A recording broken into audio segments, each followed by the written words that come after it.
I guess I'll open it up. Good morning, good afternoon, good evening, wherever you are in the world. This is Grant Cameron, and we're doing another joint broadcast today with my friends from Strange Recon, Chase Williams and Jeff Kingsbury.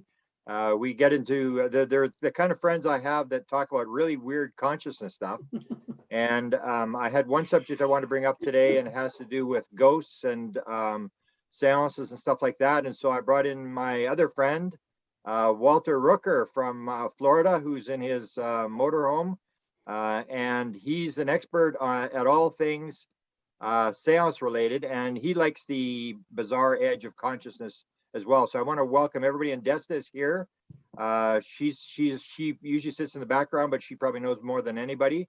She has all these modalities. She's worked on them all. She's studied them all, and is very, very knowledgeable. So hopefully she'll get into the conversation.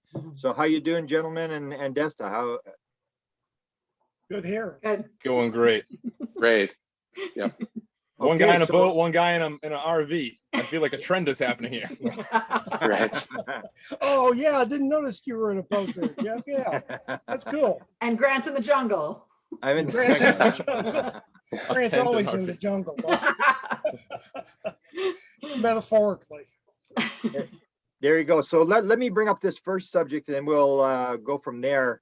I can probably explain this Philip experiment. I think it's really, really important experiment. It was done in Toronto, and it gets into this whole nature about the Einstein thing. Is there an objective world out there independent of us, or are we manifesting what's around us? The whole Seth idea that you create your world. And for people who are not familiar with the Philip experiment, this happened in 1972 in Toronto. There was 8 people, and now his name is going to escape me. Owen is the guy that ran it, Dr. Owen, and he apparently was the head of the Mensa for Canada.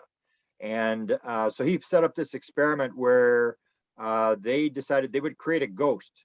So what they did is they made up this sort of a story about this guy from the 1500s, and he has this big estate, and he marries this other woman that has lots of money and nobility and stuff, and she's very cold and frigid. And then he meets this gypsy woman, and he starts to have this affair, and he brings her to the estate and hides her on the estate. And this is all being made up. This is just a story they make up. And the wife finds out about this woman and accuses her of witchcraft and stealing her husband. And they put her on trial for witchcraft. And the husband is so embarrassed and doesn't want to lose his nobility and all that sort of stuff that he doesn't do anything, and she gets burned at the stake. And at that point, then he gets all frustrated and remorseful, and he commits suicide from a turret on the one of the on the estate.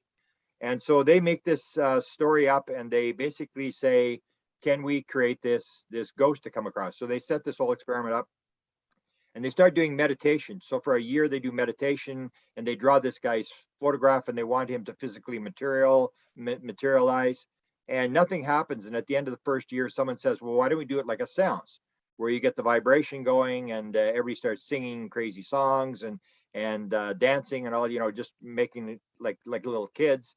And suddenly, boom, the rapping starts, and this ghost appears. And so the whole idea is that they start asking questions of Philip, and Philip is singing. One of the stories I'd heard was, when someone's favorite song, if that person wasn't there that week, then Philip didn't know the song. And it was this whole idea that they were actually creating the ghost. It was actually their minds that were creating this ghost. Now, a lot of, say, materialists would say, well, that just proves there's no ghosts. But it does prove that there is this reflective aspect. Now, I've got a couple of quotes I want to read from that sort of relate to UFOs. And this is where I think it sort of ties in. John Keel, who had done the pre-UFO stuff where he was looking at paranormal phenomena, said, the UFO phenomena is frequently reflective. That is, observed manifestations seem to be deliberately tailored and adjusted to the individual beliefs and mental attitudes of the witnesses. Both objects and occupants appear to be able to adopt a magnitude of forms, and the contactees are usually given information which conforms to their own belief systems. The witnesses are not perpetrators of these hoaxes, but are the victims of it. And then we go to Brandon Fugel, who runs Skinwalker Ranch. And I already knew this one with Skinwalker Ranch. George Knapp had said, those who were the most aggressive to the phenomena at Skinwalker Ranch had the worst experiences. This is what Brandon Fugel says. I have noticed on a number of occasions, people who bring negativity to the ranch, that bring a spirit of contention or negativity, end up experiencing a negativity. The ranch seems to be reflective, at least to respond in a very dynamic way to the spirituality or psychology of those who enter. So he's a Latter-day Saint guy, and his brother flies his helicopter and flies him in there, and they always say prayers as they're coming in. So they realize there's this sort of reflective aspect to it.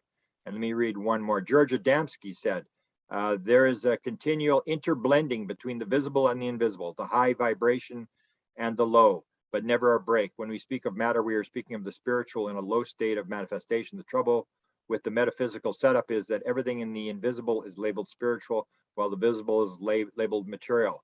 But in truth, there is neither spiritual nor physical. It is all the same thing. And then Kit Green says, this is this study that I keep pushing. Nobody's really picked up on it yet. This study that it sounds like Bigelow has got the contract for this study. There's 8 guys, and Kit Green talks about this with Jim Peniston. When he goes to get Jim Peniston's DNA and do the MRI on his brain to see why our experience is different, he basically tells Peniston that there's 8 scientists, 8 people working for the Defense Department. The money's coming to the Defense Department, working on experiencers, and Bigelow is running the contract because Peniston says, I want to know what you're up to here. What are you doing? I'm not going to just roll over for you. And this is what Kit Green says. For some witnesses, the appearance between what is seen and what really is will somehow become fully distorted, and in most cases unrecognizable. Also, it is as if from a certain distance or point of view in relation to what is being perceived, a witness will interpret the event or experience based on his or her own perceived views and beliefs. So that's these quotes. Now let me go back, and I talked about this where I brought this up in lectures, where you get the situation where you have, for example, Mission Rama. People will say, oh, there's these grays, these evil grays, and the reptilians and the mantids and all this kind of stuff. And I say, I defy you to go to Mission Rama. And there's like 25,000 people, and they've got being encounters all the time. And they've done it since 1974. I defy you to find a gray in that thing. And that's because you see their attitude. It's sort of very Christian religious attitude. And all the beings they see are these 9 or 10 foot tall beings that look like swimmers that are wearing these tight bicycle suits on and stuff like that. And so I looked at that and realized that this whole idea, or that the grays only appeared in 1961, that we may be reflecting. So I actually was going through some files. I'm sending some files to the University of Manitoba, and I was looking at all the old cases of before the grays came on. So there's all these being cases from 1947 and on. So I was looking at these and I actually marked them up. It's unbelievable. You take a look. They have wearing a diver suit, helmets with oval face plates, normal face, normal hands and fingernails. One wore a headpiece, the other wore a blue headpiece, translucent helmets, short humanoids with round, shiny helmet. And you go through this and it's like, I don't know, it was maybe 20% of all the cases before 1962. So from 1947 to 1962, they're wearing helmets, and some of them have the hose coming off the helmet going into something on their back. And you go back and look at the cartoons and the movies of the 1940s and 50s, and that's exactly what you see. And then suddenly the grays come along and all the helmets disappear. Like, when was the last time you heard someone encounter a being with a helmet, except for Travis Walton, and now his story is kind of in some degree of trouble. He had a helmet where he claimed this guy was wearing a helmet inside when he woke up. So that's what I basically want to look at and sort of throw it out for people to maybe give examples and get some comments on this idea of how much of what we're actually seeing is actually an objective world. How much influence do we have on what we are seeing, whether it be in ufology or in whether it's seances or any sort of paranormal phenomena? Is there an objective world, as Einstein wanted to believe, or is this Copenhagen thing where the observer, or John Wheeler said, it's a participatory universe? was gonna go with that one, guys. I was going to say over to you, Jeff. I always think of it more like in this topic. I always think of it more of like a Freud versus Jung type of conversation, like a Carl. You know what I mean? Like are we manifesting it, or should we? Are we manifesting it and experience it and it's innate, or are we manifesting it and are we able to communicate and have like a rational conversation and try to understand what's going on with these things? And I don't know. That's what it kind of comes down to me, because when I'm in these states, when I'm experiencing these things, they're not grays, they're not anything. There's something new pretty much all the time, and they're talking. They're talking back. So I don't know. I don't know if it's if this world is what we think it is. I don't even want to admit that. Chase and I have been disagreeing for freaking 9 months now, but it's just it's no offense to anyone here, but it's obnoxious. Nothing is as it seems, as a like it's too much for me. It is very real, but to bring up, because you guys have encountered these beings, and the idea is, is there anybody else seeing these beings? Because I remember I did the one with the grays one time. People say, oh, it's a gray. So then I took all the grays and I put them on a PowerPoint, and I put Betty Hill's gray, and then I put Andreassen's gray, and then Whitley Strieber's gray, and gray. None of them look the same. They all look, right. When you start looking, you just make this assumption that they're all going to look the same, and they don't look the same. So when you're in these states where you're encountering these beings that you have, do you think everybody's encountering the same being, or are you forming whatever type of being that you need to see, or are they the same? Because you would know better than I in terms of what you're seeing. Well, I personally have no control over what I'm seeing. Like, I don't have any type of, it's ridiculous. It's absurd. I have no control over, maybe people do, but people tell me they do. There's people out there that claim to know they cataloged all these things, and because they can go visit those places again. I have no control of it and whatever, but I want to also say too that I've always thought that gray was like a stupid looking alien. I never understood that concept. Maybe it's a time traveler, maybe that's where it gets its look, but I never thought it was. Remember when I grew up, the gray face was all over everything. Remember the stickers that used to be like the reflective 3D? It was obnoxious, and I never thought that was what I saw growing up at all. So I just thought that everyone was wrong and I was right. So I just assume that that it is a shifting thing, and I don't want it to be. I want it to be physical, and then this ultra light species thing that can do whatever it wants. But it's obviously never going to be my way. So yeah, I'm on strikeout 3 for all my theories that I've passed on through Strange Recon. But at least you have, like, that's what the DMT is. That's why it interests me so much about the DMT, where I've heard, and I keep hearing more and more stories about Strassman that he basically packed it in when these beings started to appear, because it just sort of violated his whole concept of how the world worked. And so you get there's no doubt that people are seeing these things, but when you start hearing the descriptions, they sort of vary. And are they individualized, and that's where it comes down? Because definitely, like Chase, you mentioned the one where you're on the table, where you're definitely not on a table. But so where are you? I mean, you're lying on a couch 10 minutes later, and you have this experience where it's as real as real can be. And that sort of brings up this idea about the reflective nature of what we're seeing. We come back in the physical world and we think we're back into reality, and some people will say, no, this is the dream, that was the reality. You hear these kind of things. Yeah, I think so. My opinion has shifted somewhat over the past 2 weeks. Oh, there we go. We got some news. I'm still of the opinion that this is some kind of holographic, reality that we perceive. The physical world is, in my opinion, based on my research and discussions with you guys as well as others, I think that thought is kind of the core component of everything. And forgive me, I'm a little congested. It's not COVID. But no, I think, with respect to the video, Grant, you started the video off, you were talking about the, I've forgotten the ghost's name, Peter? No, Philip. With respect to Philip, I think there's this idea of tulpas, right? Of an imaginary creature or entity that you manifest based on focused thought with respect to that entity. That's been around for a while. I think that's what that is. I think you can certainly think of it that way. It could also be that these people and us included, and everyone else that does any of this to one degree or another, when thinking about something and gets results, we're kind of just, we're using a vehicle without understanding exactly how to use the vehicle. It's kind of like we're in the driver's seat and we don't know what the gas pedal does, and we press the gas pedal and we get excited that the car goes forward, and then we're like, well, how the hell did I do that, right? And you're starting to press other buttons and nothing happens. And I think I think there's a method to the madness that we can maybe become experts at. But with respect to shared visions and shared experiences, I mean, we find that in the DMT research. We find that in Strassman's work.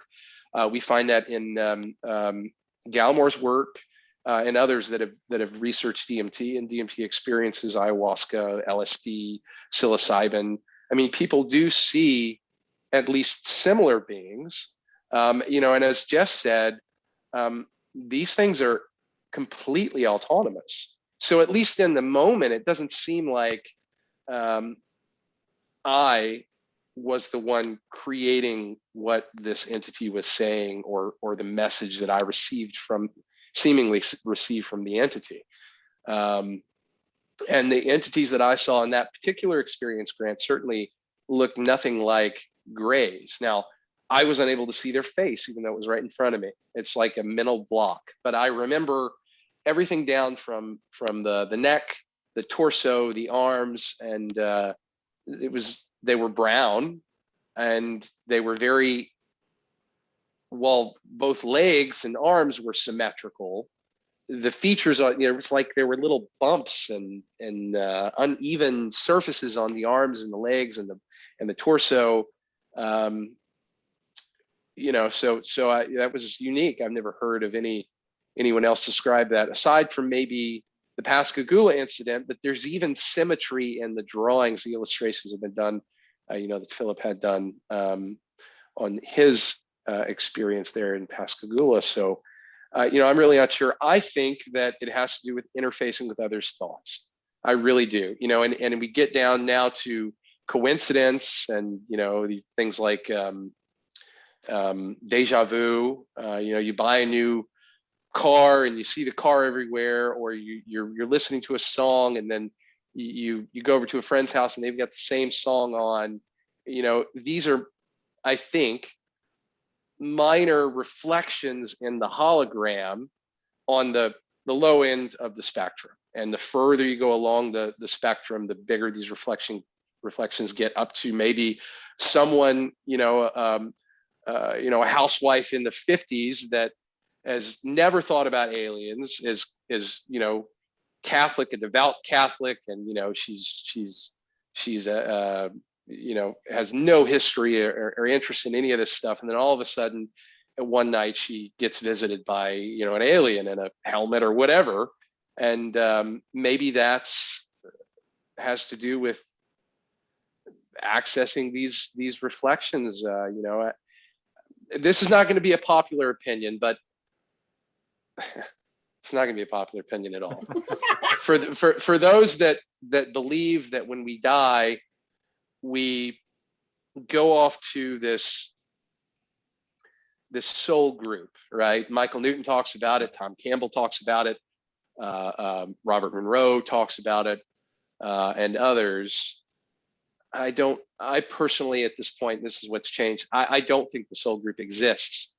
You can look at near-death experiencers that have, that describe so many variations. I mean, they'll see the light, right? They feel the love, but some will see their deceased father, grandfather, whatever, dog, and others don't. And if you look at Tom Campbell's work, he says, well, that's because these are, and I'm really interested in what Walter has to say about this, by the way. These are like hard drives, right? When Chase dies, if a medium contacts Chase, they never get a Chase that is like, yeah, I lived that life and now I'm, flying around the universe. They always get the Chase that liked vehicular technology and still drinks bottled water, or whatever the aspects of Chase were when he was alive, right? if you get a medium to contact a colonial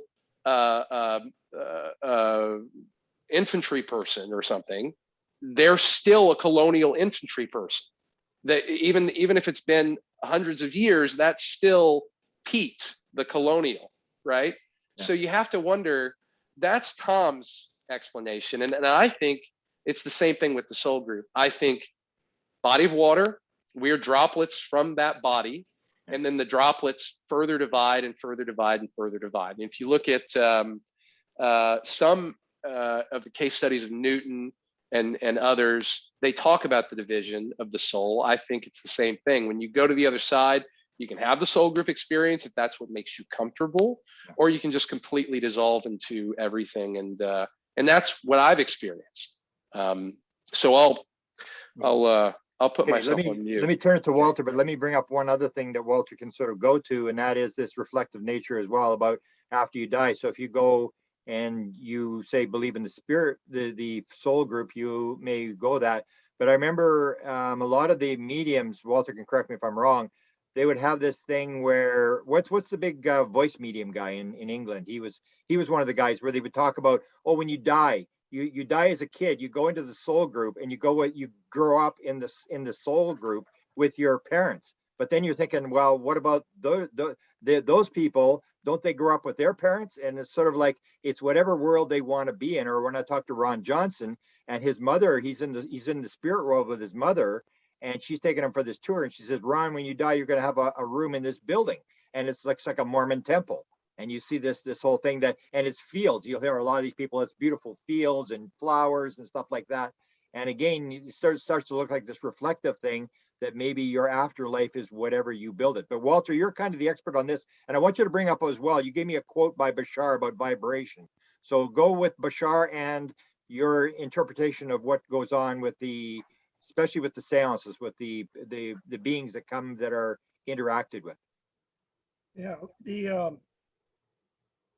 the Philip experiment, one of the highlights of it was the rapping and the table movement. Excuse me, guys. And there seemed to be no explanation for this. The problem being is that there was no real Philip. There was no material Philip. He was a made-up person. So that when they went to seance, they, conjured up this so-called Philip, who came and gave them all kinds of vertical evidence that he was exactly who they had made up in their heads. And that's quite a thing. Hello, Cattail. That was quite a thing for them to experience, because this is not what they expected. This was the start of a period that was the resurgence of cynicism and some very severe skepticism of the spiritualist movement, of the idea of afterlife. And it was a fairly feeble way, honestly, for them to attempt to discredit, because that's what they were out trying to do. Is they were saying, look, we can come up with ghosts and spirits that are neither ghosts nor spirits just by our intent and sitting in seance in a particular setting and joining each other in a frequency of intent. And they sure enough did exactly that. But back to what Chase was talking about and his view of things, just views of things. You've got to, and this goes to what Bashar will tell you, you've got to go back and say to yourself, now, let's start from the beginning. Am I actually here physically in this material world, or am I a spirit having a material experience? And these are two entirely different things. I can pinch myself and cut myself and I'll bleed and I'll bruise. But am I really doing nothing more than sitting back in the spirit world someplace and having this physical experience through my consciousness, creating matter with my consciousness? And that experience, in this particular case, I have 4 co-contributors to this experience here on this Zoom conference. And that requires that there be some communication between folks. And it also requires, if Grant and Chase and Jeff and Dessa are all actually in spirit and here materially, for the material experience, if that's actually the case, then we would have had an agreement that we would someday come together like we are come together today prior to our incarnations. Because if we are still in spirit, we may have had a physical bodily corporeal experience that we're going through, but it's not exactly who we are. And this is what Bashar would say, and this is where I actually come from. This is the feeling that I have. Now, when it comes to materializations, manifestations, grays, aliens, and those kinds of things, it's more or less still the same theory. The theory is that at some point pre-incarnation, we had a gathering. This also extends to the Gray's hybridization program, that a consensual agreement that we would participate, that we would have experiences with Grays, that we would have them in our dreams, that we would have them in our waking times. And these are things that, although they seem to come up on us in a surprising way, the truth of the matter is they wouldn't be happening if we hadn't all agreed upon it at the first, like just like this Zoom conference. If we all hadn't taken Grant's invitation and put our headphones on and cranked in, we wouldn't be here having a five-way Zoom conference either. So it's very similar to that. The other part of this that I'd like to bring up was my own personal experience. And this one's kind of funny because I had my first Gray experience about 1966 or 67. And I don't remember exactly who was the first person to talk about Grays or make a drawing of one, but I was 16 or 17 years of age, and I had a dreamscape experience where I was driving my car down a road that was wet and cold, and my car stopped at this place right down the street from where I lived. I got out of the car and for some reason went over to this chain link fence, looked through there, and there were these two gray beings who then zoomed straight up into my face and looked at me and then zoomed away again because they were irritated I was watching them because they apparently were fixing their craft or something. I don't know. Next thing I know, I'm back in my car, I'm in my bed, I wake up in the morning, I'm wet. And I'm trying to figure out, wait a minute, was that a dream? Was it not a dream?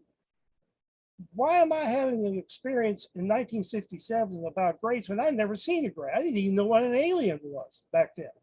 And we're talking about way back there in the ages where this stuff wasn't even spoken of, even especially among the abductees. So you have these experiences that we all agree, apparently I agree with these Gray beings or whatever they are. And however they want to show up and make themselves manifest to us is basically according to a couple, what I'd say, rules. Rule number one is they can't scare the shit out of us. That just isn't going to work. There's not going to be any communication. There's not going to be anything positive happening if you are just scared out of your mind the entire time. So they have a tendency to show up in faces and costumes and in things that make us more comfortable. Grant's, guy with the with the portal and the tube stuck in it, They didn't need that. The Grays I looked at, they had huge eyes and were milling about. And, they didn't need anything special. I didn't know anything about them. How was I supposed to manifest them out something that I hadn't even thought of? But again, these are all pre-incarnated agreements. So you have to step back, and I know Jeff was saying these things are happening to him. And he says, well, these they just happened to me. And Jeff, I don't mean this in a bad way. Don't get me wrong, but there's really only two ways I can look at physical reality. I'm either a victim of it or I am the creator of it. And I can't be both. And from my philosophical viewpoint, metaphysical viewpoint, I'm the creator of my physical reality. So the question, if I was in your shoes, it was happening to me, I'd be saying, well, what exactly is it I'm supposed to be getting out of this? What am I supposed to be learning from this? Why is this happening to me? Is it really the appropriate question? The appropriate question is, what do I get out of this? What positive can I glean from this experience? And even if you feel like it's a negative experience, how do I glean something positive from that? It's a matter of perspective. So it's great to hear people, Jeff, talk about things like that, to say, these are the experiences I'm having, and I can't seem to be doing anything about them. And maybe that's part of the agreement. Maybe part of what your experience is a feeling of somewhat helplessness. That's the experience that you wanted. I'll guarantee you one thing. You're not having any experiences that you didn't buy into pre-incarnation. You're not going to have any experiences that you didn't buy into pre-incarnation. So the only person you got to be mad at is yourself. So you can take it out on yourself if you want. But I'd say to you, you're very, very fortunate. There are not many people that have it. I don't have those experiences often anymore. I feel very fortunate when I do have them. We have help, Walter. But it's good to hear them. It's good to hear about them, though. Well, what about children though, then, Walter? What about children who go through these extremely traumatic experiences that have absolutely no, I mean, I guess maybe they have an innate knowledge of all this stuff throughout in their genes, but what about like the report of like raping of a child, crocodiles, or showing me a mutilated animal, like, and then showing my babysitter who was 18 years old, or you know, like just these random things that would be traumatic. Or what about all the people that claim to have done that and spent their entire lives learning from those experiences, but then like people like Nancy Tremaine, who I feel like has severe damage from her experiences, like the anxiety and stuff like that. And I mean, if I suppose that she could be, or people like her could be manifesting that, but it seems to be a direct result. I mean, even like guys like from the Pascagoula UFO event, he walks around with a gun in his hand, never knew anything about aliens entire life, Christian, church-going man that was devout as hell, and his experience was of extremely negative ones. I oftentimes get confused about this because I feel like there are different phenomena sometimes. The phenomenon that we try to attribute to all the same thing has so many variations. I'm not quite sure I'm ready to put any type of absolutes on it, because I mean, I don't know how as a child the things that would happen to me happened to me. I mean, I died for minutes and minutes and minutes. I don't know why I would kill myself. I mean, you know, it's just those are the things I feel like are a born of an Eastern philosophy, but especially, and don't take this in the wrong way at all, because this is just I sit and smoke pot all the time and just think for hours and hours on end. But it's oftentimes it feels to me born of Eastern philosophy, but used the most in a very comfortable place, like a first world country where there's not that much trouble, but it doesn't apply to, like, say, a child, you know, going through hell or something in some third world place or something. I sometimes feel that way, and I oftentimes feel like these type of philosophies that we have, even break down to like philosophy of science, are derived from years and years of other belief structures, but using like the ascension type of thing, or some of us go through it, some of us not, or we're manifesting it all the time. I don't see what you could learn from that as a child, and I also don't see what major experiencers like Travis Walton, all that stuff, you know, what he's going to, like, he gets shot with a light ray, and then 40 years later he's telling everyone he got shot with that light ray because he was in the way of the craft, and then they abducted him to heal him, because aliens need 5 days to heal someone. Why not 1 day? Why not 100 days? Why not 1 second? Why, you know, it's all these. I oftentimes feel like decades after we have tried to justify the Terry Lovelaces. I think Terry is one of the most respected people in this field, but it's the same thing. Like, why such a bad thing happened to him? You spend 30 years thinking about it. Yeah, you can come up with some reasons why. Just like that's what humans are: articulate. We think well. We use philosophy, psychology. We research endlessly on things so we discover them. A gorilla doesn't do that, I don't think, after we experiment on it in the middle of the Congo. So I don't think 40 years after an incident of a German college student taking the DNA from a gorilla, I don't think the gorilla is justified why it happened after 40 years. I oftentimes feel like that's what we do as people. We try to figure out why it happened.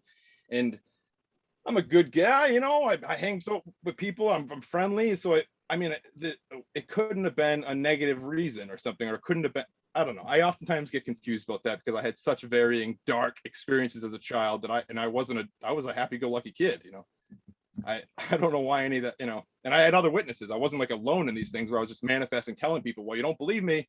And then next thing you know, my mother's standing under a massive UFO, and it changed her just as bad as it changed me. You know, and she was a Christian who believed in St. Michael and stuff. Excuse my language. She would like, St. Michael, save me.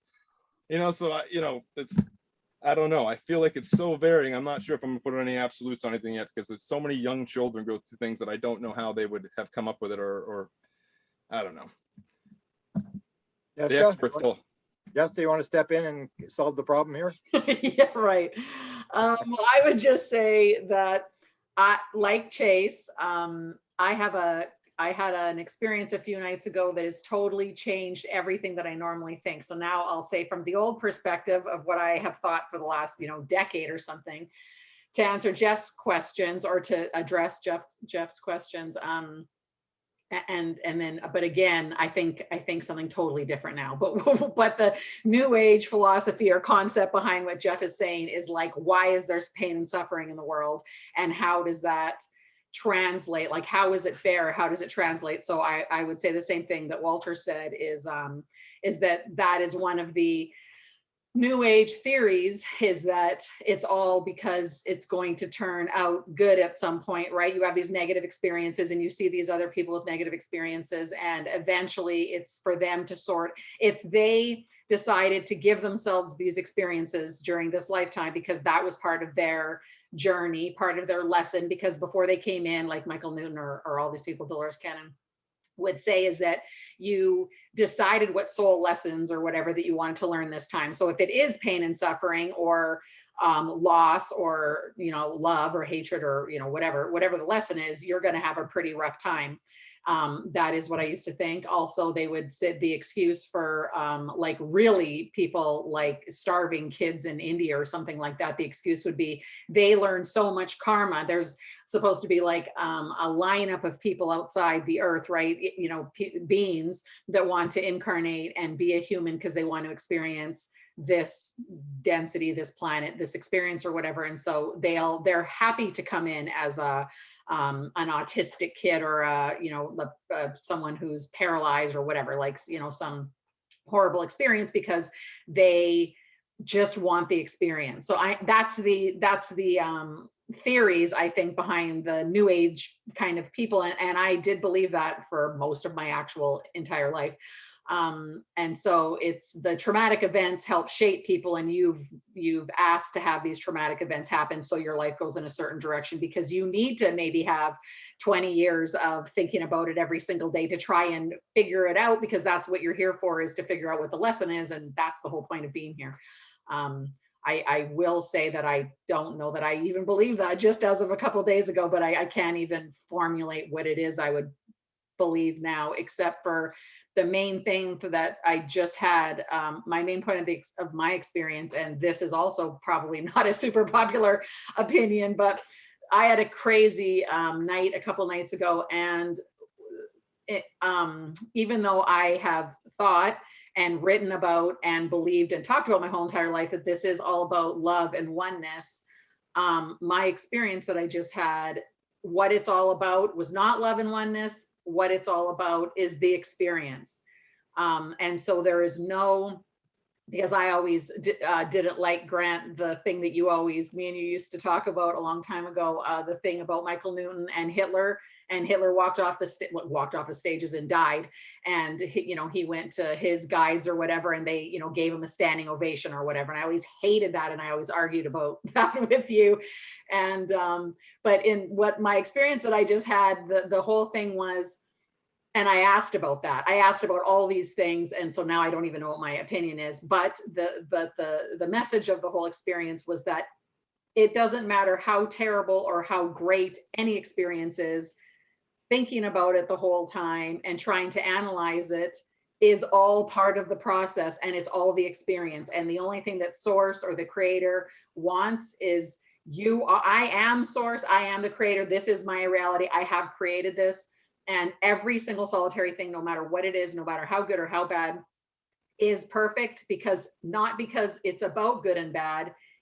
You have to see the good and bad. You have to see the duality in every situation. You have to see kids struggling and suffering, and animals struggling and suffering. And then you have to see people with the perfect life of whatever you specifically, personally think is the greatest life, because the dualistic nature is the lesson of this. And you have to see it, because you have to internalize it, because the experience is that it doesn't matter what you do, the good things you do, the bad things you do, nothing matters. It's 100% about the experience, because source wants to have this experience.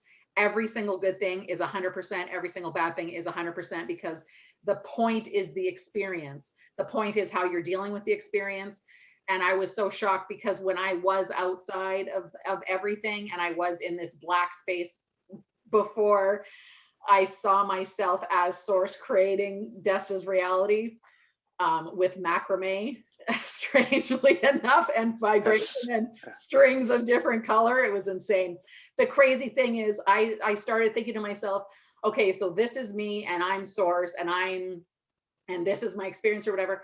I thought, what exactly do I feel right now? Am I feeling love, oneness, all this kind of stuff? And I wasn't. I was feeling nothing.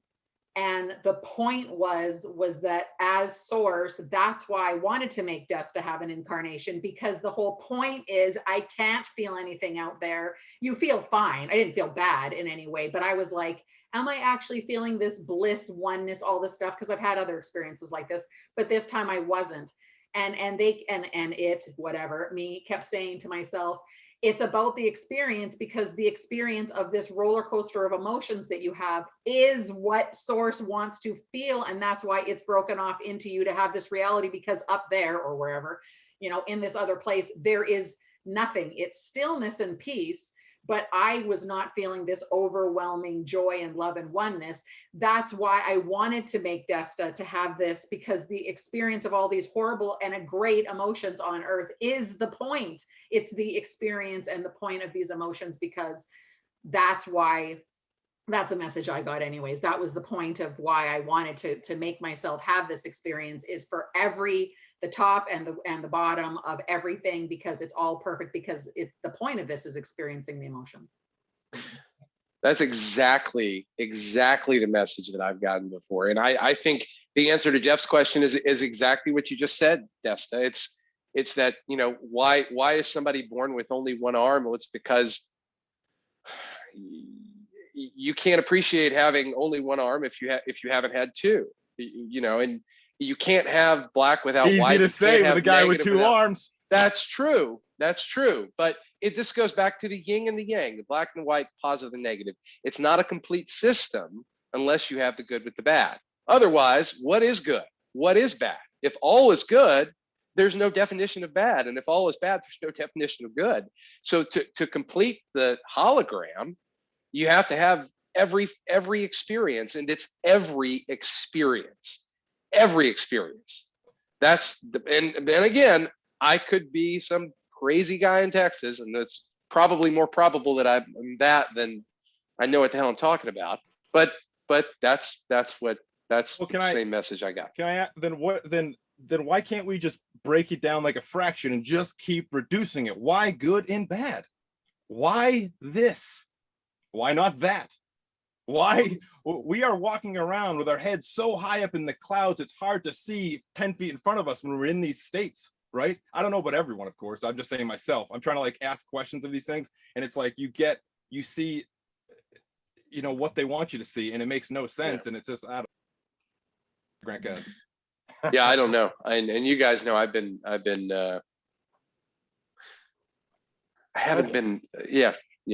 I don't know. Well, let me make a point and then we'll go to Walter. I mean, I agree with Desta. It's this idea that the reason there's duality is because the one, if you are just the one and there's no duality, you don't even know who you are. You may be God and everything is together with you, but it's like movie. Like nobody goes to a movie. We know this in ufology. If you've got a love and light movie, nobody goes. You need this duality thing where like with Chris Bledsoe, where they want to put reptilians in his movie and stuff like that. It's this duality where, if you don't know, and that's the thing that I didn't realize is if there is no duality, God doesn't know who he is. He's just there, and he's just sitting there in this oneness thing. And I think we've got to sort of move away, because we're in the Western world, and so we have this idea that good means lots of money and all this kind of stuff. And if you're in India and you're poor, well then this is unfair and stuff like that. We're putting all these sort of conditions on what is good and bad. And I think that it's the old idea. It's all experience. And that once you come to that conclusion and treat it like experience, then all the fear goes away. It's like, because we spend most of our life just saying, well, why is Hillary Clinton after me, and why is my mother-in-law bugging me? And it's the old idea with being treated, that until you take responsibility for what's going on, you're never going to get treated, because you see yourself as a victim. But one thing I want to mention with Walter was this thing about, you mentioned that they don't scare people. I have, and I think I mentioned this a couple of podcasts ago, where I talked about, I think they actually do. And that's part of this whole thing, is that in a lot, that when Desta and I did the book Contact Modalities, we have a huge section on trauma. That trauma is what opens up the sort of the veil. And I made this joke about the aliens. Why do the aliens come to your bedside, wake you up and go, Walter, wake up, wake up? And then you look at them and go, oh my God. And then they go, go back to sleep. And then, why do they do that? Why do they scare the shit out of you and then tell you to go back to sleep? And it's because, to me, I think they want you to dissociate. And that's what they're doing, is to move you into that higher vibration. You have to dissociate. And that's where you shut the ego down. You gotta shut that off, and then you can move the person up. So I think trauma is a big part. And people would say, I don't want any trauma, I just want the good stuff. But there's definite, especially with the contact modalities, you see this over and over. Or why would someone choose to have a near-death experience? Why would someone choose to die when they're a kid? And we don't see it bad with chickens or cows or whatever. That's nature. That's just the way it works. But when it comes to us, it's like, I don't know. I don't want that. I just want all the good stuff. And I think that comes from this idea of Western society, that we want all the good stuff, and we want someone, we're waiting for a messiah or a religious leader or a political leader to take away all the bad stuff, and that we're going to be better off if we have just good stuff. But we know that if you have a silver spoon in your mouth, and your mother does your homework for you, and you never write an exam, never go to school, you ain't learning anything. Or the idea of lifting weights. You only get muscular when you put stress on yourself, when you lift weights. If you don't lift weights and sit there and eat potato chips all the time, you're having a good time, but you are falling apart. So I just want to add that. I've decided to carry my weight around with me in that form by just eating.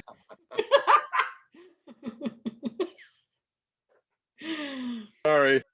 Walter, step in with some Bashar wisdom, because Bashar has been asked all this stuff like 100 times. Maybe something else you can think of that he brought up about this whole thing, because he gets asked these questions all the time. Well, I think we all hit on the same thing. You have to understand that the way we learn anything is by contrast. There has to be a black and a white. If everything, like somebody said, if everything's white, everything's white. What more can be said about it? The good and the bad thing, those are judgments that we make on experiences, and it's our nature to want to be judgmental, and it's certainly our nature to have preferences, because we certainly, like Grant was saying, we prefer to have all these things just come very easily to us and, slipped into our heads, and we wouldn't have to go through any what we call negative experiences. I don't think there is such a thing. Yeah. I think there are experiences that we would prefer and experiences that we wouldn't prefer, but we learn from both of them. And without both of those experiences to weigh it one against the other, then it was like I think Jeff's one-armed guy, the one-armed guy is looking at the no-armed guy and going, I'm in great shape here. So it's a matter of perspective. We have an infinite amount of experiences to go through. One of the things I think that I do unconsciously, is I have a tendency to say, there's only so many experiences. There's always we have an infinite amount of parallel lives going on right now. There is nothing but now anyway. There's no past, there's no present. It's all just going on right now. We can tap into those infinite amount of experiences, and we will continue to have infinite amount of experiences. And some of those will be incarnations here on this earth, and some of them will not be, and most of them will not be. And we're having those experiences, and we can tap into those things if we know how to find those experiences within our nowness, and be able to create some really positive results from that. But again, it's the whole idea that Desta was relating, that we are just splinters, little shards off from source, and there is this continuing need for source to find itself through us and us through source. And we will continue on this path of having these experiences. And sometimes we call them living and dying, if you want to call it for that. Again, I don't think that I ever left spirit. I think you're seeing my physical composition of a corporeal body in front of you, but the real consciousness of me, my higher mind, if you want to call it that, which would be a Basharism, it comes from my spirit self. And we also seem to be living at a time where we can change the challenges that we've come here for. I believe, looking back over reading the 1600s, 1700s, or 1800s or so, even into the 1900s, when you look at that and people start to relate their spirituality and their experiences, it seems like they almost had a predetermined course, that they had almost like a predestination in a very Presbyterian sense of what they're supposed to be doing here and what challenges, which is what we're here for, experiences. People call challenges problems, whatever you want to call them, the challenges that we face, and that can't change. We're here, we're on a path, we're going to go from point A to point X and die off and do something else. I see that that's changing. I think in my own life, I believe that I've had a very distinct change in my experience levels of it, what I understand, how I view things, and that some of the challenges that I think I was expecting to face, I'm not going to face, and I've got new ones that I never expected to face.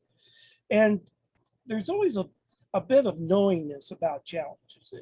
At least it's always been my experience. When I meet something that's a real challenge, and I've got a couple coming up pretty quickly, that when I step back away from those challenges, and I can get a more a greater overview of them, then I can pick out of those challenges the pertinent points of the things that I need to experience and take back with me and share with source and become as part of the reason that I'm here. But I think that's starting to change now. I think we can actually change our life path. And we're seeing people reporting that. They're reporting it on the backside of near-death experiences. But the Chase, I really like that picture of you. It's much better than the one you had before. Oh, thanks. I appreciate that. It's when I had more hair. It's yeah. Is that what that is? That's your hair picture? That's it. Yeah. Okay. But that's the way the extraterrestrials look at our situation, and they give a big laugh out of it. I can tell you, it's really funny too. Yeah. Because we take so seriously what they know is nothing more than what Jeff calls a hologram. It's nothing more than an experience that we create in our heads through our consciousness that creates into matter. It is a structuring that begins with our belief system. That's the first place it begins. From belief, we get an emotion, and emotion, we get an action. And that's physical reality. Beliefs, emotions, actions. And we don't see it the same way. We seem to see it as an action that creates some kind of emotion that we have because something happened to us. And then, oh, now I have a belief. Well, there's really nothing particularly wrong about going backwards like that. But I think really the path that makes most sense is one that goes from belief to action rather than from action to belief. And so, Jeff, picking on you a little bit again, is that you're having experiences that are a lot of ways. Not to interrupt you, but I just want to say real quick, I never claimed that I was being a victim to these things. I was just saying that I'm walking along and they happen to me as opposed to me forcing an interaction. That's all I meant by that. I never meant like I'm being victimized by this, because it feels like this conversation is going in the sense that you guys are trying to tell me that I'm manifesting reality or I don't understand that. But I promise you that even as a young boy, I'm walking along and blunk with a group of people and something happens, in the middle of all of us. You know what I mean? It's not like I'm in a state of, willing. I'm not a victim. That's all I'm trying to say. Yeah, no, I don't mean victim in the sense that you're being put on, that you're being attacked, that you're being unwillingly accosted by these experiences. No, I don't. And that it's causing you some kind of indefinite damage. No, it's not that type. I use victim in the sense of the fact that you're either creating your reality or you're not. If you're not creating it, then it is happening to you, and the two being related to being victimized by it. So I don't mean it in a negative sense, but just more in a sense of relative, again, a sense of contrast, victimization or creation. Let me bring up a thing that Mark Sims has just written a book where he has this encounter with this being that claims to be 4,000 years ago or whatever, and he's with this guy, and he builds a worldview. He's got a model and a flow chart, which I've had a couple of interviews where he's shown the flow chart, and he basically shows what Desta shows. And it's this concept that I've sort of brought up now that I guess some people won't be happy with, is that God doesn't create anything. God just creates the sparks of the divine, and they go out and create the world. And you hear this with Michael Newton, where he's talking to some guy, what are you doing? I'm making a rock. You're making a rock? Well, I'm not that advanced yet. And it's this idea that you make bigger and bigger things, and that you get to the point where you're making galaxies, where you're the creator, but God doesn't create anything. He just creates the sparks, and you create it out of consciousness. And this thing about the victim thing, if we look back and look at it at a bigger perspective, if we look and see past lives, okay, you can get a regression. Okay, you died, all these things happen, and you go, yeah, so what, big deal. It's because we're in the emotion of the moment that we think this is so terrible because it's happening now. But when we realize that we've lived 1,000 lives, we died 1,000 times, that doesn't seem to bother us, or that we had one arm in our last life or whatever. It's like we see it in a different perspective. So I think it's this idea where a lot of people say, you got to remember who you actually are. You are not an actor. You are not the actor. You are playing an actor on the stage. And that's a big difference. And I think we're going to have this sort of debate when we go into the spirit world. We're going to be fighting about, okay, who gets the Academy Award? Who bought it the most? I mean, it's like, Desta, you really bought it, man. You actually believed you were Desta. I mean, and it's like, and you see it in a different perspective in terms of realizing that, holy shit, that was just a play. And we actually get right into it, where the ego takes over, and the ego feels, victimized, and it's me, and I'm this actor on the stage or whatever. And you look at it over multiple lives, and that all sort of changes. Or even the idea of negative stuff. There's 1 million cells. I always point out, there's 1 million cells that die in your body every single second. If those cells didn't die, you'd be in a lot of trouble. And they have their process, and and we see that as bad. Death is bad. But when you look at death in the body, we say, oh, it's a good thing. I hope it keeps going. And so it's this matter of perspective that I think, or the key thing I think is to remember who you actually are. Are you, as I think everybody sort of pointed out, are you actually the actor on the stage, or have you come in to play this role of whoever we are? I'm sorry, Des, go ahead. No, you go ahead, Chase. Thanks. I was just going to say, I don't think that's right. You think you're the actor on the stage?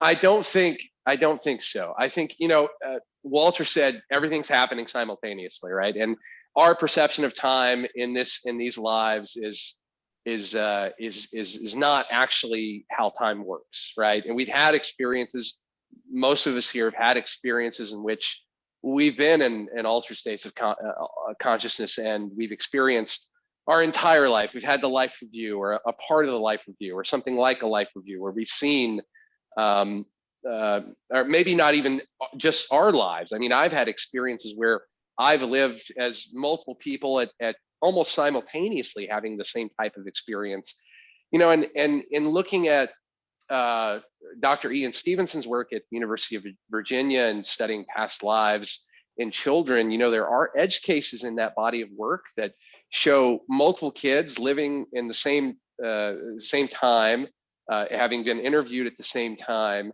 that describe the exact same lifetime from prior. So you have to ask yourself why, if he's verified all these various traits and attributes of that previous lifetime, and he's verified that, it's likely that they actually reincarnated from the same lifetime, why experience the same lifetime?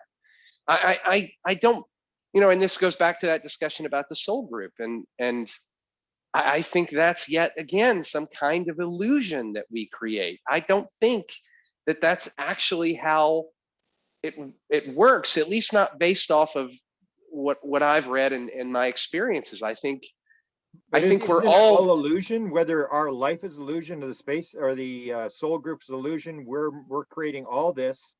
yes, It's all and that. illusion, isn't it? Yes. Well, yeah, and then we get now we're talking about the nature of imagination and thought itself, and I don't think there is any separation. I think if we go to the other side and we decide we want to,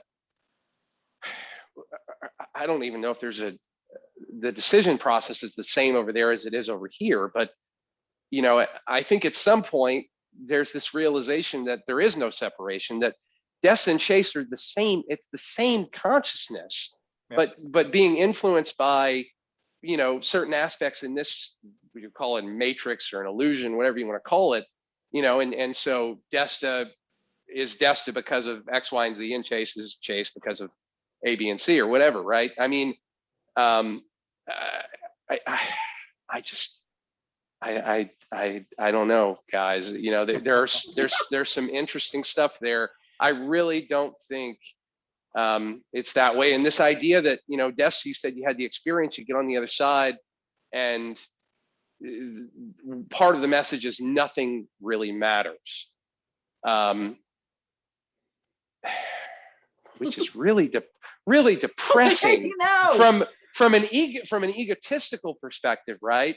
You go, well, nothing matters. What about my, you know, friendships and loves and family but this is the problem with this topic right here. When you get on this specific thing, it's like a TV show. Season 1, they're trying to solve a problem in the neighborhood. By the time you get to your second book, you're like, nothing matters. We could just do whatever we want right now, and the whole world is fake. Well, I'll say for the experience that I had, it was depressing. I was up at 3:33 when I finally like woke up from this whole entire thing, and I'm like, should I audio record this, because it feels like I'm never going to forget it? And it's like, oh, just do it, because of course I have a terrible memory. So at 3:33 I woke up and I did a 25-minute. I haven't listened to it. I can't imagine what it sounds like, but are we going to put it out? We're gonna need you to send that to this group right after the call. Broadcast that? Okay, we got to listen probably to that. sound, because the macrame part sounds insane, but I was very specific in trying to, you know, take so long to make words out of an experience that is just so not of this earth. So trying to explain it with earthly English language to you know, to report on what you experience, like I said, I can't imagine what it sounds like. But aside from the macrame part and the frequency and vibration part, which is a theme, but at least that part, I feel like I still believe in, that everything is a frequency and a vibration. Like that definitely was the main message as well. But it was very concerning and kind of depressing. And I kept asking questions the whole time, like, okay, so what does this mean for co-creating? Like you were saying before, Walter, right? Because I have believed in co-creation, the law of attraction, all that crap, all that stuff forever, for my entire life. I've based my life, this is what I believed forever. And I can't even imagine how many, probably tens of thousands of hours I've spent in that space trying to create my reality. That is literally all I ever do. But where I was, it was like, I kept asking, like, so what is the point, and how is there still a thing about trying to be a better person, like trying to be a better person, service to others? You know, there's that whole, again, philosophy, and then, you know, new agey, however you want to say it, community, where it's like service to self, service to others. So is the point of all this being service to others? Because again, that's my belief. So I was asking all these beliefs that I've had for a long time, and it was like, no, it's not about that, because it's literally about the experience. And I was like, is there an evolution of consciousness? Like, do we reincarnate over and over and over and get to these different levels of how to be a better person? But the answer just kept being like, it's really about the experience. And the fact that you're down there, there's a belief system like encoded into your planet or whatever. Again, it's not in English, so that sounds crazy. That's not what it sounded like, but that's the vibe behind it, right? It's just like, you think because you guys are in this community, so the theory in this community is like, you should be a better person. And that's good, because that helps uplift your species, your, you know, the people that are in that community, the people that need help and upliftment. So it's good that you're doing it. But when you're back and looking at Desta's reality and like the space part of where I all came from, that's not what it's about. It's about the experience. It's literally not about all these things we think it's about. But the belief system of where we are right now says that, and that is better because it's better than the polar opposite, which is destruction. And, you know, like how Thomas Campbell would say, it's, and I asked about that. I asked about Thomas Campbell because I love him, love him. And the decrease of entropy, right? It's all about love because you're trying to decrease entropy in this virtual reality. And I asked about that, and it was kind of the same thing. It's like, that's a belief system set into this concept that Tom Campbell has, which is virtual reality or simulation theory. That is part of it. And decreasing entropy is decreasing the chaos and trying to come together and be love in this community. That's good, but it's a belief system in your world. That's not how the universe works. The universe literally works in imagination. I can't remember if it was Walter who just said the thing about imagination. That literally was the point of the whole thing. The imagination that when I was Source, the imagination to create this crazy frequency vibration thing that translates into Desta and this reality and you guys being here on Zoom today, that was all about imagination as Source. And then that coming down into a 3D planet where all these frequency and vibration macrame things turn into like my desk and you guys being on Zoom. It was about the imagination translating into an experience. So the imagination I had of Source to make Desta, and then to slowly, well, it kind of feels like we're slowly unraveling time and seeing this in a linear fashion where we're, you know, having Desta is born and Desta dies. Like having the linear time perception of, so it takes so long for us to have this life to play out the experience. So Source, when Desta was Source, so Source can feel what it feels like to have all of these different things happen. But even all of the things that we normally talk about, when I was asking about stuff like that, I was like, well, should I never be thinking about, like, am I wasting all my time trying to figure out what reality is then? Like, is that a waste of, like, what is a waste of time and what isn't?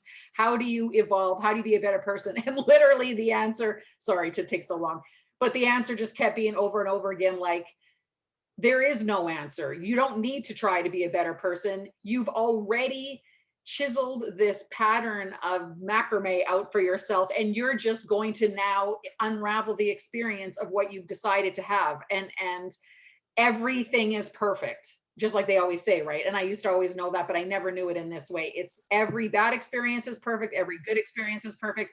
Every thing that you have, if you tell someone off and then you feel bad, it's perfect, because then you're going to go and, you know, try to, whatever your belief system is, you're going to go back and try and be a better person, however you think being a better person is.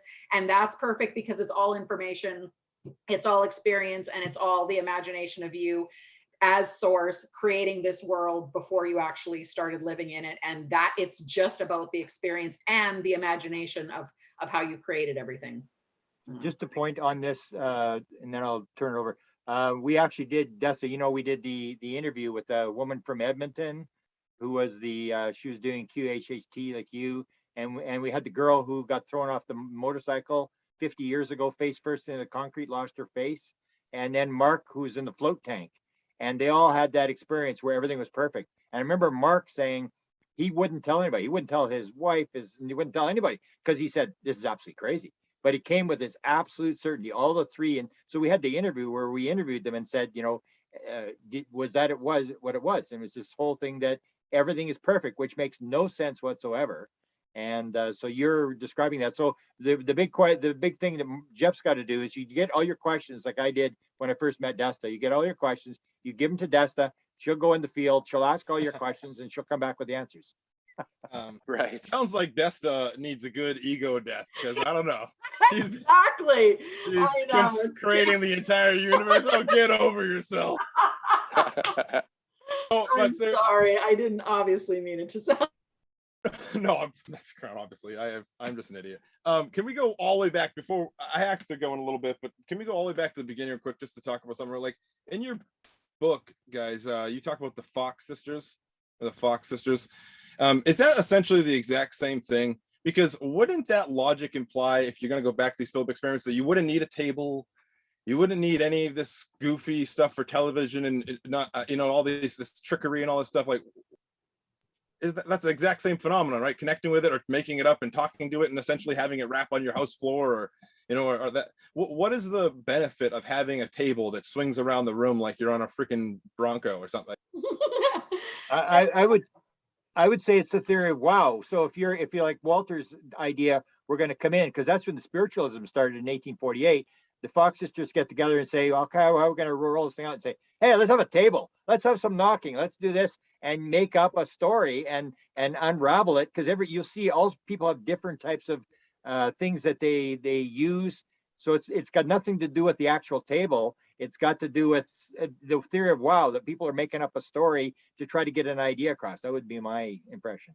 Desta, you said you were going to say something. Well, and I was going to say about the Philip experiment as well, is when I was reading about that, like a long, long time ago, I've always thought about, I was super interested in egregores as well at one point. So I'm very, like tulpas, like I think Chase was talking about.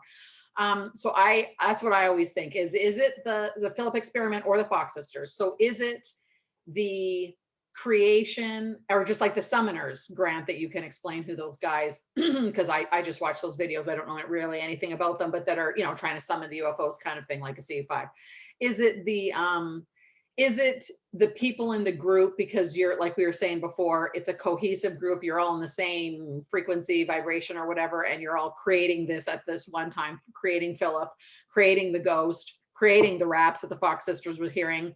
Or because you've been asking so much to the field, to the universe, to the whatever you want to say, you've been asking so much, we want something to come start rapping on the walls, or we want something to start moving the table around? Could it be just any other being, could be lower entity, or any kind of entity that's around, any kind of spirit? Is just like, that's a perfect invitation for them. Just like they always say, you shouldn't be fooling around with a Ouija board, especially for young kids, because you're so open, and you don't know what you're doing. You're inviting possibly like lower astral entities or negative entities or whatever, anything, just like, please, someone come knock on the table and start like moving the table or doing whatever. It could be any spirit that just comes, and it's a free invitation for them to just start fooling around and doing whatever they want and trying to pretend they're your friend, like they would if you were doing the Ouija board. Or is it an egregore, which is a literal creation, because you're all wanting it so much and you're giving so much energy and intent behind trying to have an interaction with something? Are you actually creating a being that is then of course going to come, and that is your being that's going to be getting power from you, and taking, getting and receiving power from you, basically, because you've created, like a child, like Aleister Crowley was doing that and saying it's like you've created something. You've created a child that's going to be attached to you for the rest of your life now, because you put all this power and energy into this one thing. You've birthed something, and now it's going to be with you forever. It's very hard to get rid of them. So be careful what you try putting your energy and intent behind, because you might be actually creating a being, which would be an egregore. So yeah, either the Philip experiment or the Fox sisters, I always wonder if it's them, if it's an egregore, if it's a some kind of other being that just like jumps in and pretends that they can pull off being Philip, because they're reading your mind kind of thing, and they're going to pretend to be Philip, but it's really some other being. Or yeah, of course I have no idea, but it's interesting. All these like really like high meditators and stuff that are like getting real popular with CE5 now. It's like the new face of ufology is all CE5 stuff, and they specifically are always talking about inner peace and all that stuff, yet they'll have that direct statement, like Sean Cahill said and others have said recently, is that go, like you just said, go have with a good intent, because you don't know what's out there, you don't know what you're going to contact with is going to take over on you. So how could, I mean, these are the people that are, this is what I guess the contracts and if it's reflective in art, because these are the people that are going in the opposite way. They're peaceful. They're this they're the ones that say if you can't meditate without just quiet, this, you're not doing it right. They're all like this. I feel like there's a lot of polarizing statements I don't even realize they're saying, because there are dark sides to the phenomenon. I don't really count. Okay, but then that goes back to the initial question I asked: is it reflective, or are there actual beings, good beings, bad beings, all these things out there that are making us victims, that are influencing it. As Einstein said, is there actually a moon behind you when you're not looking? And so it comes down to the example I start to look at now with the UFO stuff. The more I look at the UFO thing, I ask people, like, what was the UFO doing? Nothing. Did it seem like it wanted you to see it? Yeah.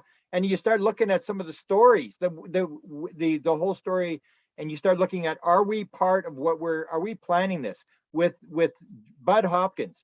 The story that got him involved was his first 64, where first he sees when he's a 7-year-old kid, the War of the Worlds. He's in this thing where the neighbor comes in with the guns and they say, oh man, we're going to go and take on the aliens, they're coming, and all this sort of stuff. And he's looking out the window and he gets this whole fear thing his whole life.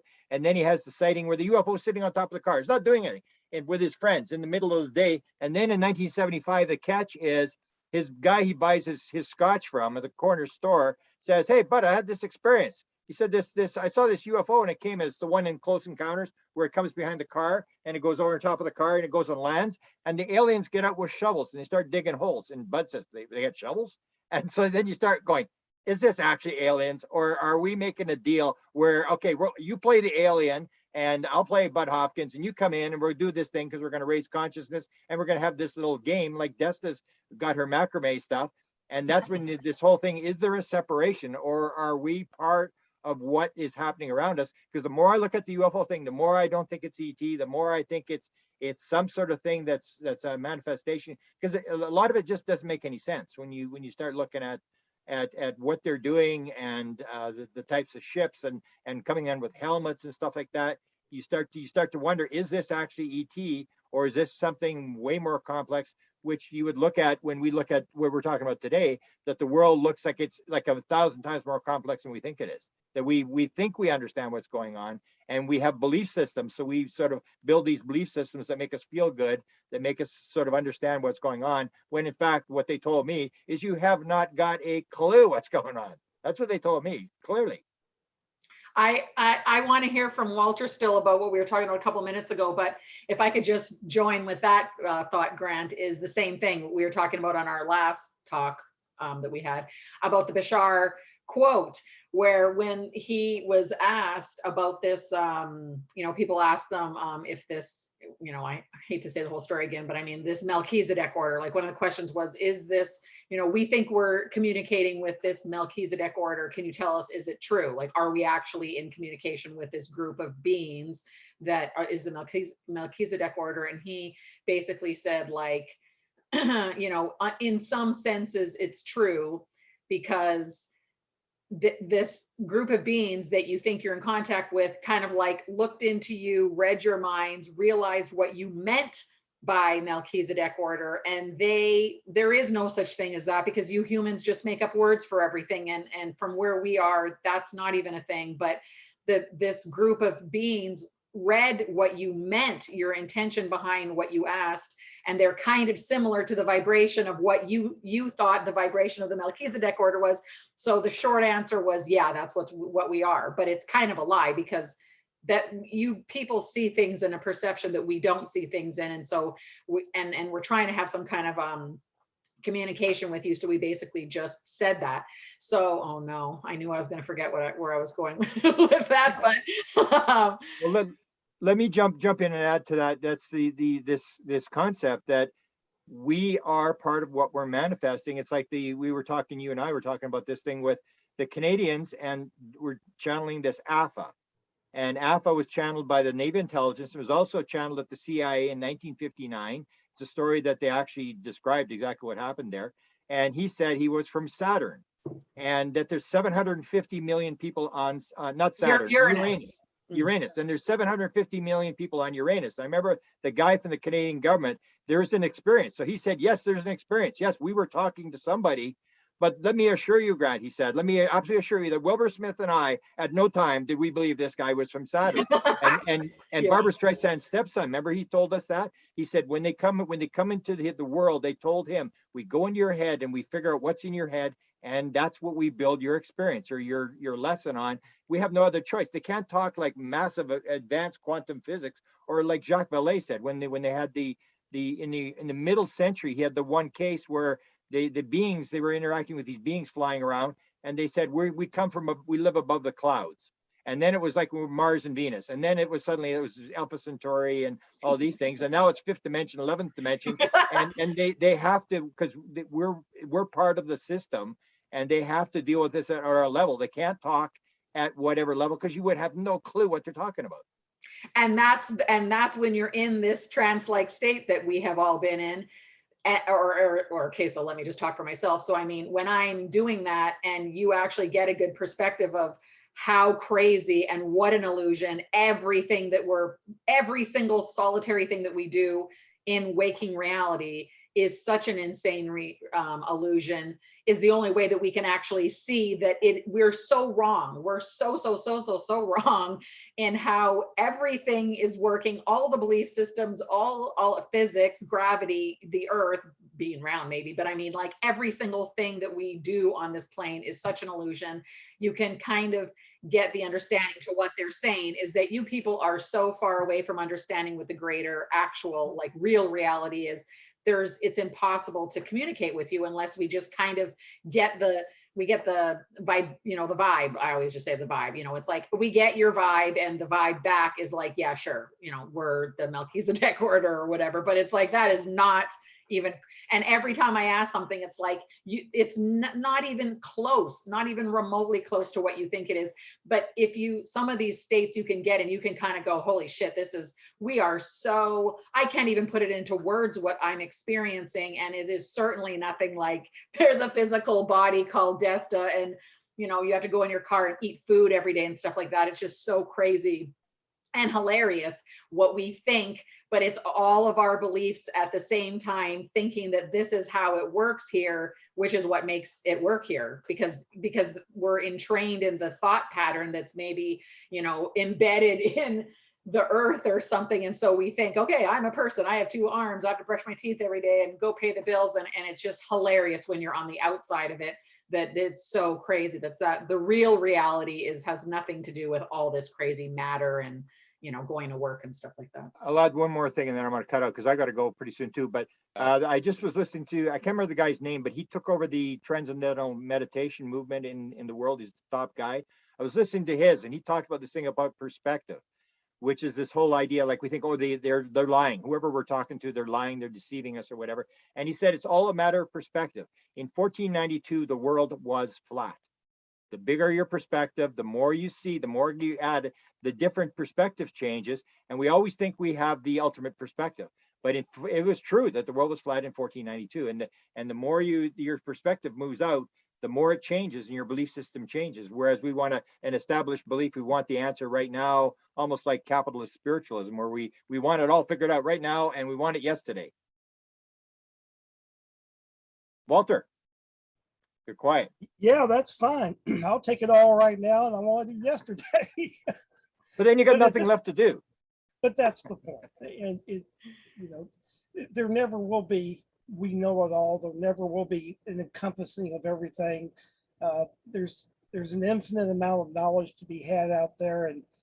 And although it can be very frustrating sometimes when we forget that we're not really physical beings, that's not who we really are. We're spiritual beings that are having a physical existence. And it's difficult to get outside of that. And I think I was listening to Desta and just kind of thinking in my mind that she was kind of looking over things. She was kind of looking at her experience as an overview. She was seeing it all as one whole thing. And that's a difficult thing to do. And matter of fact, the only way that I know of that you can get to that type of state, Desta, is through some type of trance, some type of meditation, or some type of hallucinogenic drug. Yeah. And I can tell you that from my own experiences, my life completely changed when I had my first mescaline and psilocybin experiences many years ago. I can remember the change in my perception of reality being just like night and day. I went away to school, came back an entirely different person. My father said, "Who the hell are you?" And and it was funny, but it wasn't funny because he was absolutely right. People would that I had high school friends I didn't go to school with. They said, "What have you been doing? You know, what's happened to you? You weren't this person." Not that they were saying that I was a bad person, just that I was so completely different in my philosophy and the way I handled myself. I mean, it changed me 100% from where I was. So you can have these experiences. I think that's a very fortunate experience that you had, because it came in a very natural state. Is that a fair way of saying it to you? Natural, yes. Yes, it came to you they're very natural. You know, you didn't have to take a drug. Oh, yes, I was taking a drug. Natural. Oh, now here we go. Natural. Here it comes out. It was Guys, natural.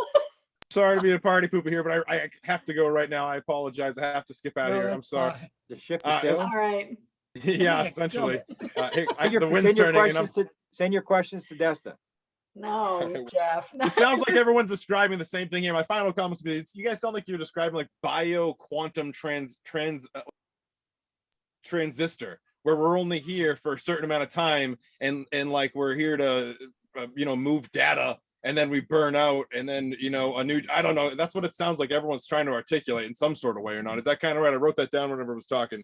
My stone brain went that way the second I was trying to add technology to it. Anyways, all right, guys. Chase, I'll talk to you soon, man. Everyone, thank you for letting me be here. Thanks, Jeff. Walter, Bye, we should, Jeff. when we do this Sounds again, good.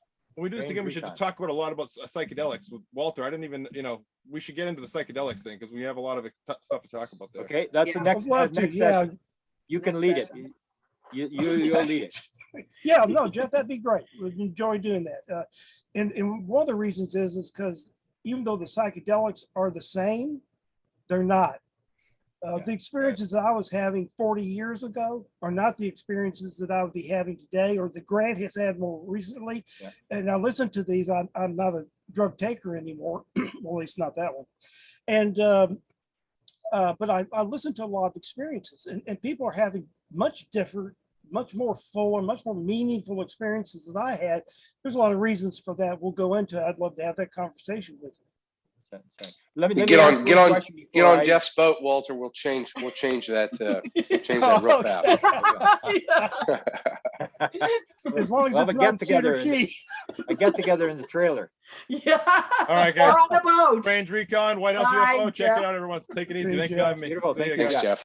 Hey, Can I ask one question before I go? And that is, Jeff, he's expressing frustration at, it's almost like it's going the other way, where makes less sense. Would you say over your lifetime, because I look back in 1975, where I was in 1975 and where I am now, would you say you're figuring it out? You may not have all the answers, but you sure are a different person, and you sure see the world different. And it's almost like you were a total idiot in 1975 in terms of what you believed then. Good way of putting it, Grant. oh, I'd agree. I would have absolutely agree. But then again, the world itself has changed so drastically since 1975. We're in such an accelerated time in this physical reality that it's impossible almost to try to keep up with the changes. In listening to Jeff, I sensed in him not a confusion. There was confusion there, but a frustration. Yeah, frustrating. That they couldn't understand these things. And one of the things I kept seeing is, boy, his reality is just flipping right through, changing on him all the time. And he's trying to grab a hold of it. And maybe the best way is to stop trying to grab hold of it and just go along with the ride. Yeah.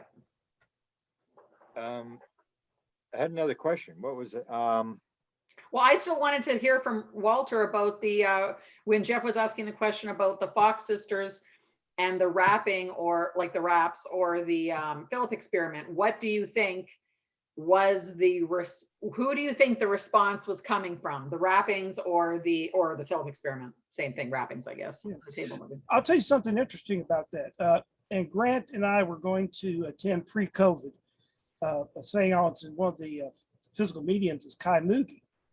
Kai is an Austrian German and probably the most phenomenal of the existing physical mediumship and creating phenomena in the seance room.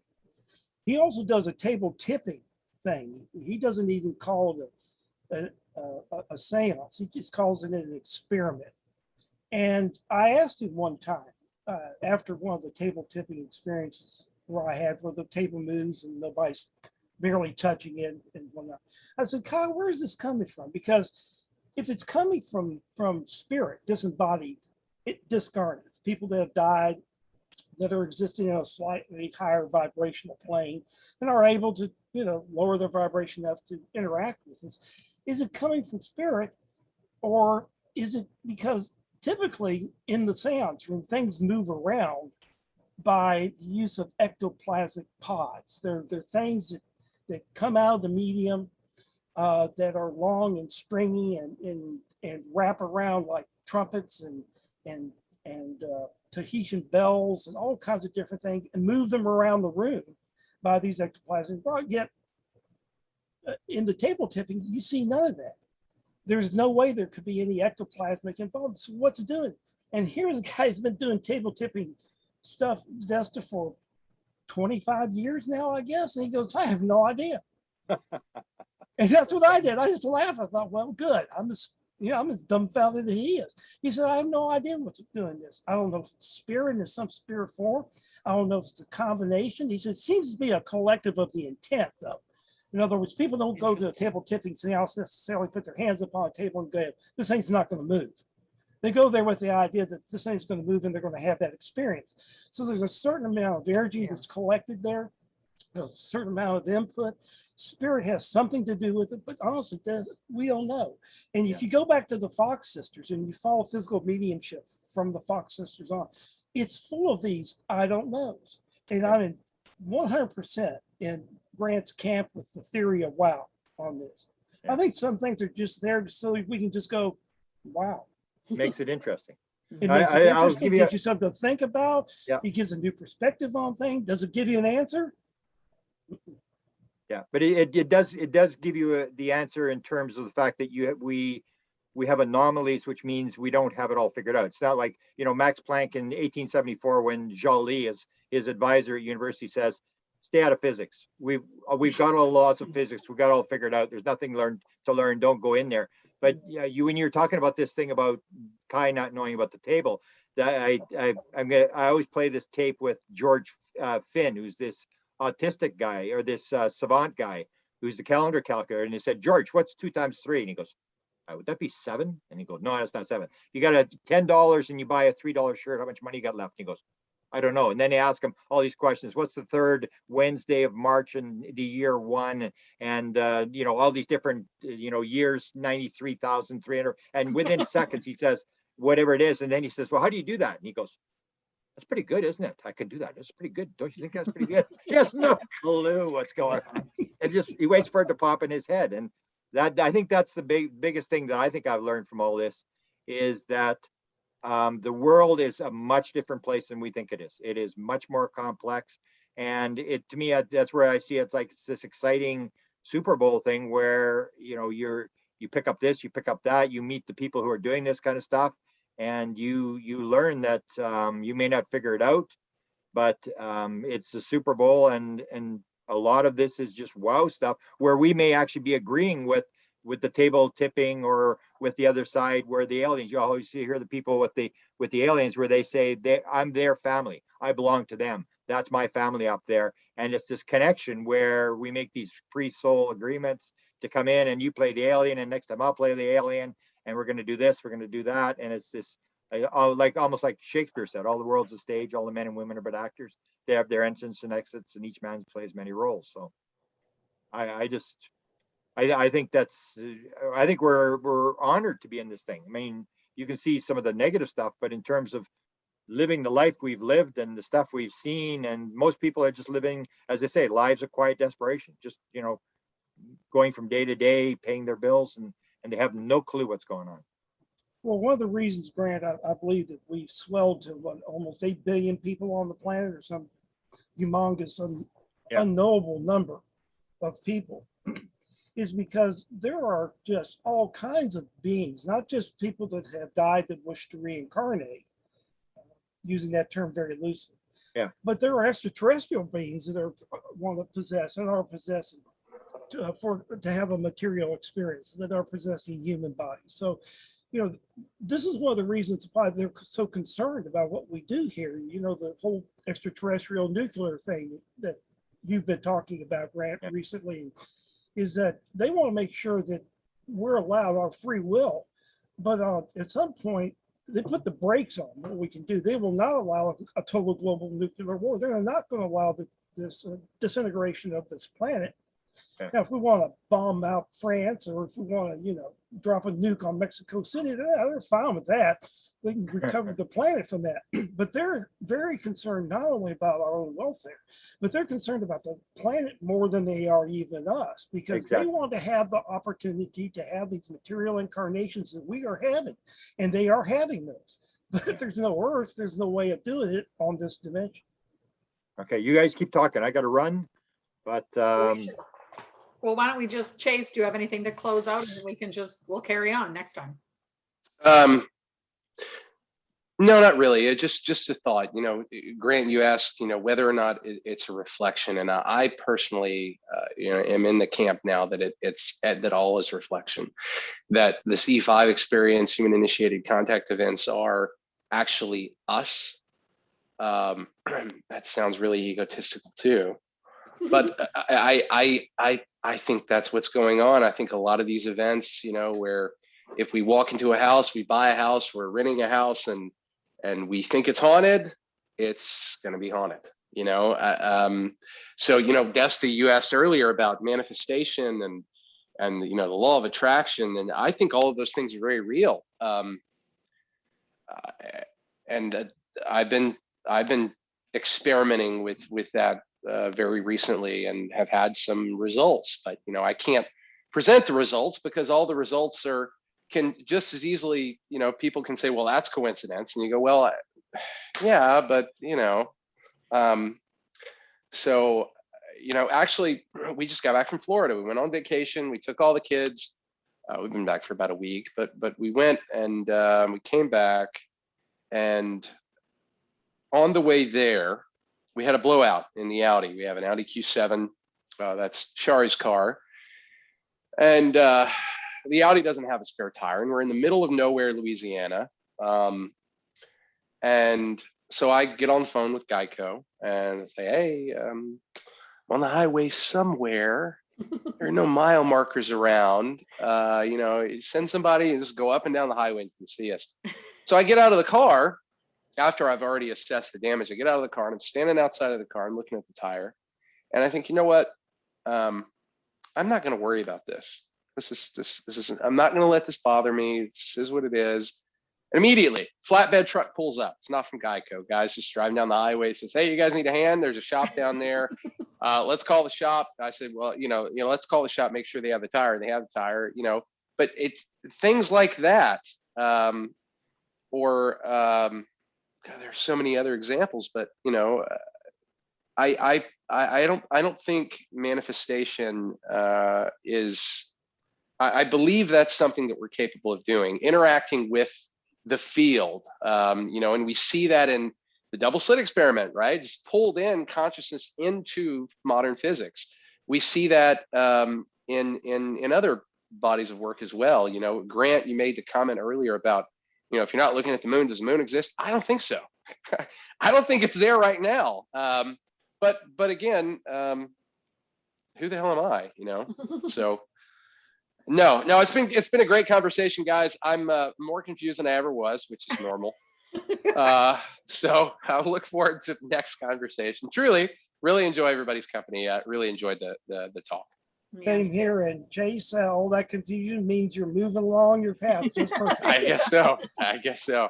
Yeah, we'll have another experience, and there'll probably be, you know, Jeff didn't mention it on the call, Walter, but one of his experiences. Psilocybin induced, he saw a meatball guy walking around with eyeballs. So you got to wonder, you know, probably my next experience would be that, you know, so we can talk about how both me and Jeff saw this meatball guy and try and figure out what in the hell that means. So yeah, no, it's been fun. Yeah. That's so great. Next month, let's try and do it again in a month. Okay, that's great. Desta, thank you for putting this all together. Of course. Nice to see you both. Chase, thanks again. Thanks so much, Walter. Thanks, Tessa. All right. we'll Cheers, see you guys. Okay, All right. bye. See, Bye. Grant. Bye, Grant. Bye, Grant. Bye.